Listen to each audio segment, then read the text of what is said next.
Halo teman-teman semua. Jadi di sini kita akan membahas ya tentang kerangka teori dan konsepnya dan juga tentang variabel yang ada di kerangka tersebut. Kita mulai aja.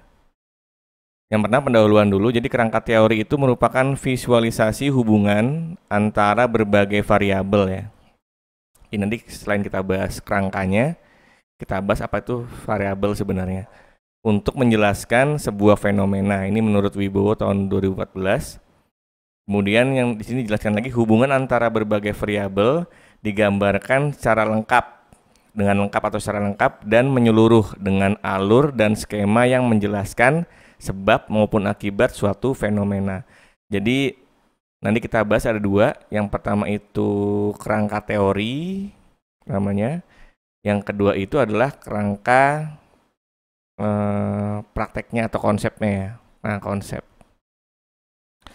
Nah, kalau kerangka teori ini dia lengkap hubungan antar variabelnya dalam suatu fenomena yang atau mau kita teliti ya berarti ya. Kemudian kalau kerangka konsep ini dia hanya terbatas atau dibatasi pada variabel-variabel yang akan kita teliti saja gitu. Variabel-variabel yang hanya atau yang akan diteliti. Jadi sebenarnya kalau mau disimpulkan, si kerangka konsep ini adalah turunan atau apa namanya gambaran atau singkatan atau turunan dari kerangka teori. Jadi kerangka teori itu yang lengkap, kerangka konsep itu hanya yang diteliti saja gitu, seperti itu.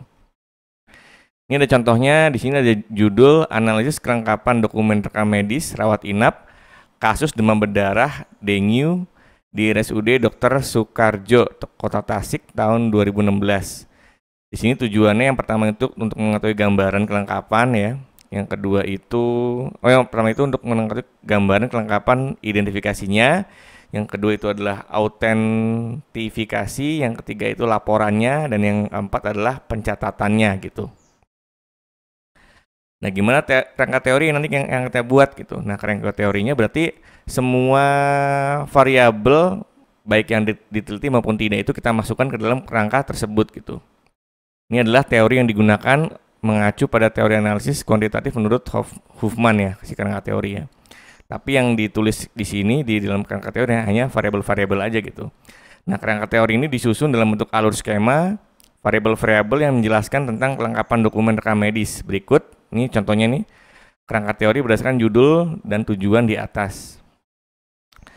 Jadi karena kita mau meneliti kelengkapannya, walaupun hanya kelengkapan identifikasinya aja gitu, tapi kita harus tulis semua ini kelengkapan identifikasi, autentifikasi, pelaporan, pencatatan untuk kelengkapan dokumen rekam medis gitu ya. Jadi semuanya kita tulis. Walaupun nanti misalnya penelitian kita itu hanya identifikasi saja ataupun pelaporan aja gitu. Terus lanjut, di sini adalah kerangka konsep. Jadi kerangka konsep ini adalah turunan dari kerangka teori yang telah disusun sebelumnya dalam telah pustaka. Nah, kerangka konsep ini merupakan visualisasi hubungan antara berbagai variabel yang dirumuskan oleh peneliti setelah membaca berbagai teori yang ada dan kemudian menyusun teorinya sendiri yang akan digunakan sebagai landasan untuk penelitiannya. Jadi untuk kerangka konsep ini adalah terbatas atau ruang lingkupnya itu hanya pada penelitian atau variabel yang hanya diteliti saja ya. Variabel yang diteliti saja. Tapi kalau misalnya kerangka teori itu semua variabelnya kita tulis tentang suatu fenomena tersebut gitu atau yang kita teliti gitu. Nah, di sini contohnya gambaran faktor internal dan eksternal kinerja petugas piker di puskesmas. Nah, kinerjanya itu kalau kita teliti itu ada dua, ada faktor internal dan faktor eksternal.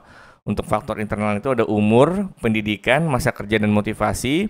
Untuk faktor eksternalnya itu sumber daya, kepemimpinan, imbalan dan juga beban kerja. Nah, ini teman-teman salah satu pembeda atau perbedaan antara kerangka teori dan juga kerangka konsep. Untuk kerangka konsep ini dia lebih detail ya. Jadi untuk variabel itu dijabarkan lagi kira-kira variabel apa yang akan digunakan gitu. Kalau tadi kan masih umum nih ibaratnya kan gitu. Terus yang kedua, ini ada judul faktor-faktor yang berhubungan dengan terjadinya keterlambatan pelaporan. Nah, itu nanti di kerangka konsep ini kita jabarkan tuh faktor-faktornya apa aja. Untuk faktor predisposisi, faktor pendukung, dan juga faktor penguat. Untuk disposisinya ada pendidikan, pengetahuan dan sikap. Faktor pendukungnya itu ada ketersediaan form, buku kendali, buku ekspedisi, dan sarana komputer. Dan untuk faktor penguatnya itu ada kebijakan, reward, maupun dukungan dari pimpinan maupun atasan ya, gitu. Terus yang kedua yang akan kita bahas adalah variabel ya.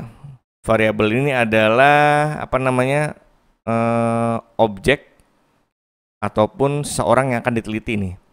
Ini menurut Hedge dan Farhadi tahun 1981 dalam bukunya Prof. Sugiono tahun 2015. Jadi variabel adalah seseorang atau objek yang mempunyai variasi antara satu dengan lainnya atau satu objek dengan objek lainnya. Nah, variabel ini mengandung pengertian ciri, sifat, atau ukuran yang dimiliki seseorang atau sesuatu yang dapat menjadi pembeda atau penciri antara satu dengan yang lainnya. Itu namanya pengertian atau apa namanya arti dari variabel ya. Nah, jenis-jenis variabel ini menurut sifatnya itu ada dua, ada variabel kategorik dan numerik. Nah, untuk variabel kategorik ini variabel yang berisi skala nominal maupun ordinal. Artinya itu contohnya ini seperti variabel agama, pekerjaan, jenis kelamin, pendidikan, dan lain-lain ya. Jadi itu berdasarkan sifatnya ya kalau bisa kita ini ya, atau apa namanya, bukan angka gitu. Terus yang kedua adalah variabel numerik. Itu adalah variabel yang memiliki skala interval dan rasio, biasanya berhubungan dengan angka. Contohnya adalah variabel umur, berat badan, tinggi badan, dan juga lain-lain. Terus ini jenis variabel menurut skala pengukurannya ada skala nominal, ordinal, interval, dan rasio. Untuk skala nominal adalah skala yang disusun berdasarkan kategorinya sebagai pembeda antara karakteristik yang satu dengan karakteristik yang lain. Ciri skala nominal sederajat dan tidak mengandung ikatan, contohnya pria dan wanita seperti itu, dan tidak mempunyai nol atau mutlak.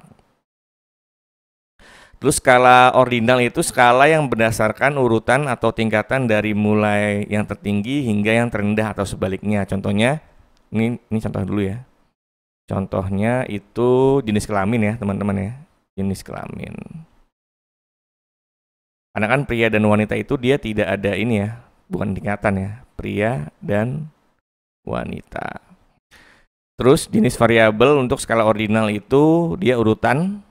Contohnya itu apa namanya? Tingkat pendidikan contohnya. Tingkat pendidikan itu kan mulai SD, SMP, SMA sampai menginjak bangku kuliah ya.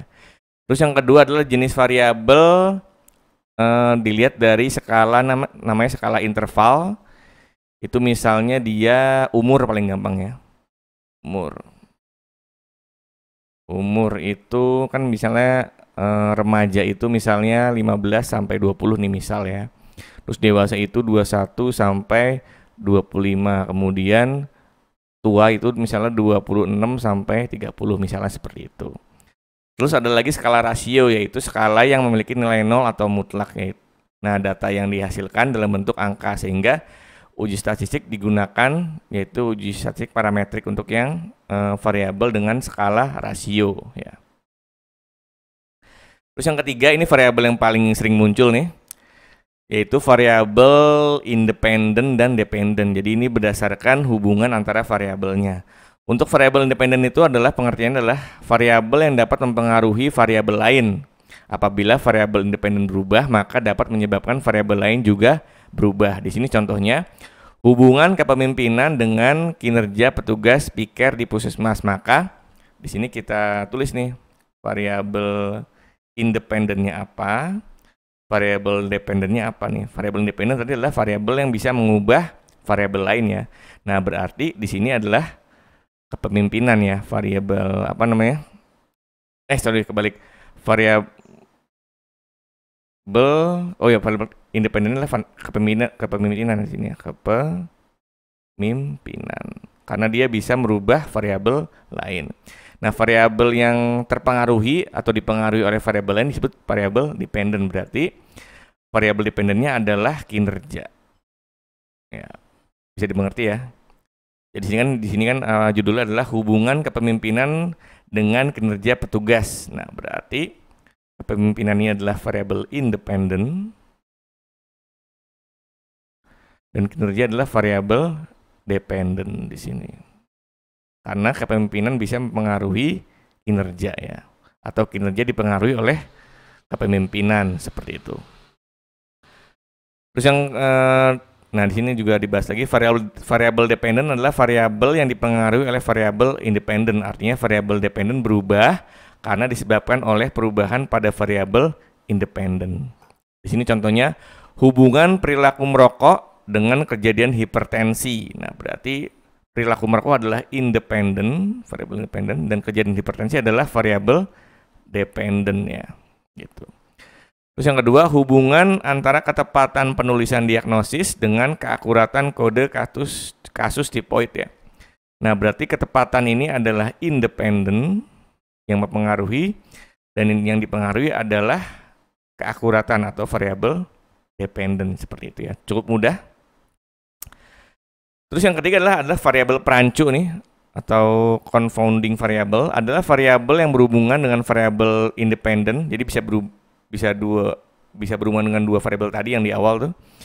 Variabel yang berhubungan dengan variabel independen dan variabel dependen, tapi bukan merupakan variabel antara. Tadi contohnya di judul hubungan antara variabel minum kopi dengan kasus atau kejadian penyakit jantung koroner. Nah, itu kan perancunya itu adalah ketika objek atau seseorang yang kita teliti adalah dia perokok berat ya.